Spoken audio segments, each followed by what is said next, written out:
Baik, terima kasih pemirsa, masih bersama dengan saya Wilda Izatul Yazida dalam program Bukan Perempuan Biasa.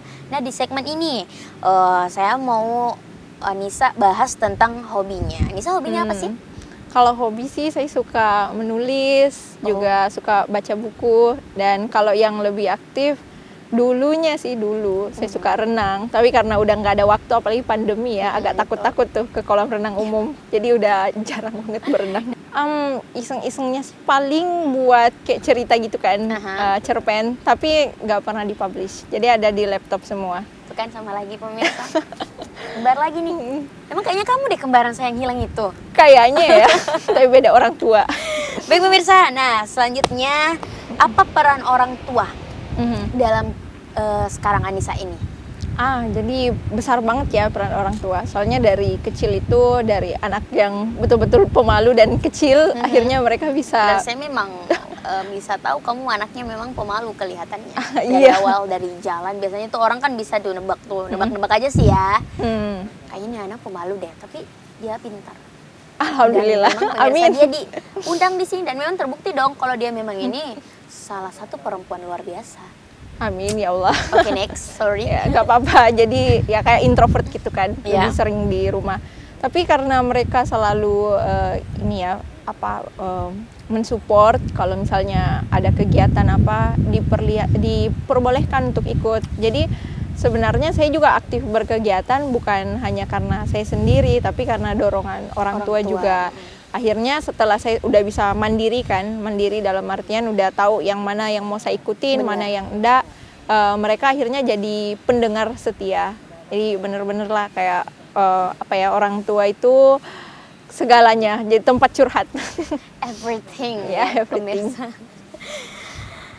Pernah nggak cerita atau emang orang tuanya jadi tempat curhat kalau ada keluh kesah, masalah, problem yang ada dihadapi di perkuliahan atau temen nih? Iya, benar-benar. Jadi semua masalah saya itu ya ditauin sama orang tua. Karena saya orangnya terbuka banget sama mereka. Because dari kecil udah kayak setiap pulang sekolah pasti ditanyain gimana harinya. Ya abis ngapain aja, dan akhirnya sampai sekarang masih begitu. Masih seperti itu. Kayak nggak berubah. Jadi saya masih kayak anak kecilnya mereka. Dan kamu paling seneng sama ibu atau ayah? Nggak bisa pilih sih, soalnya suka dua-duanya. Cuman mungkin karena tipikal anak cewek ya, jadi kita biasa lebih ke ibu dong, ke bapak. Really? Itu sama lagi kan? Waduh, aduh, sama banget. Aku tuh kalau sama orang tua lebih suka ke ayah karena ayah lebih beda banget sih. Cuman nggak bisa kayak pilih-pilih, emang harus sama. Iya, nggak ada yang dipilih-pilih. Bener gitu. Sama kok, sorry ibu. Sorry ibu. Ibunya nonton. Iya, waduh. Oke, menurut Anissa, masalah utama yang dihadapi generasi muda saat ini apa sih? Kayaknya lebih ke etika deh. Soalnya kayak bisa dilihat sendiri, saya kan agak aktif ya di Twitter. Jadi saya lihat tuh di salah satu akun untuk tentang mahasiswa-mahasiswa, masa caranya dia chatting dosen aja nggak jelas. Kayak misalnya pagi saya ini, jadi nggak bapak masuk hari ini. Kan itu kayak, dia ceritain kayak bikin-bikin meme gitu. Biasa kan? Iya, biasa. Terkesan nggak sopan emang ya. Bener, tapi itu dibiasain kayak gitu, canda-candaan, sebenarnya memang itu, emang sih miris etika banget gitu ya. Iya. Oke, next. Makanya kayak saya miris juga sih kenapa anak kecil, bukan cuma mahasiswa ya, tapi anak kecil juga udah nggak tahu cara berkelakuan sopan santun. Kita bukan, saya juga nggak mau sih bilang kayak senioritas kayak yang lebih tua harus dihormati, no. Tapi tua muda ya tetaplah jaga etika. Selain itu juga kayaknya anak-anak Indonesia kurang membaca literasi. Ini males banget membaca, padahal udah ada. Saya juga pusing gimana mikirin solusinya seperti itu. Padahal udah ada duta nih kan, duta-duta ini literasi baca segala macam, udah duta-duta dan pemerintah juga udah melakukan banyak hal banget untuk memenuhi kan kebutuhan kita sebagai mahasiswa, siswi dan anak-anak pelajar gitu. Tapi memang kembali kepada diri kita sendiri lagi. Benar. Jadi kalau menurut Anissa, solusinya yang seperti itu apa? ya kita lihat kebutuhan ini sih, market generasi kita apa. Bisa dilihat ya, kalau generasi kita sukanya TikTok, Instagram.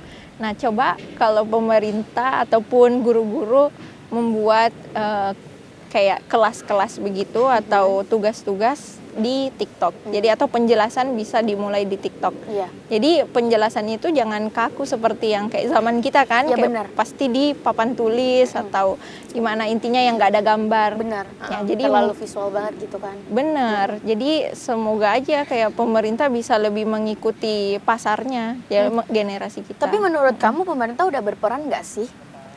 Kalau dari pemerintah, Menteri Pendidikan kita sekarang, Pak Mas Menteri itu menurut saya udah bagus sih program yang Menteri. diberikan. Ya, Ternohon.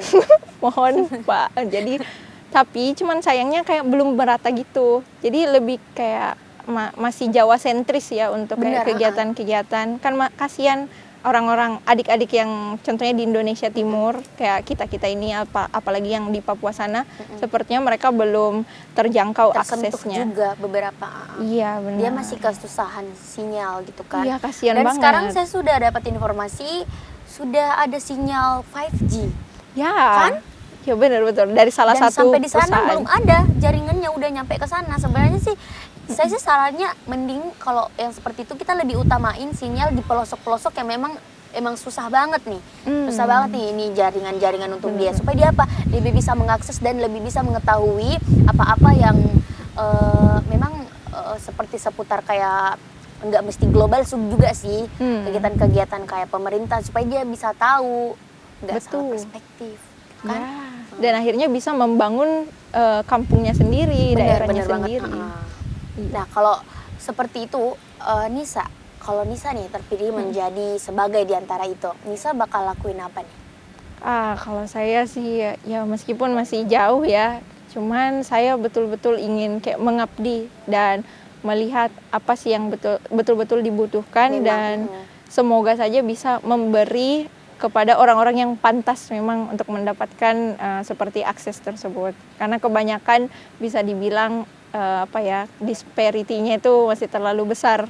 Jadi kayak orang sorry to say kayak orang yang lebih berada lagi, lebih banyak aksesnya, sedangkan orang yang kurang berada tambah stuck di situ, stuck di tempat. Ya, bener banget ya. Harus disamaratain sebenarnya biar balance aja. Nggak ada kayak semacam kayak kok ini dapat padahal kan gini-gini. Kan cuman minta keadilan sosial bagi seluruh rakyat Indonesia. Bener, sila kelima. Oke, kita lanjut lagi ya. Baik pemirsa, kita akan lanjutkan bincang-bincang bersama dengan Anissa setelah jeda berikut, jadi jangan kemana-mana.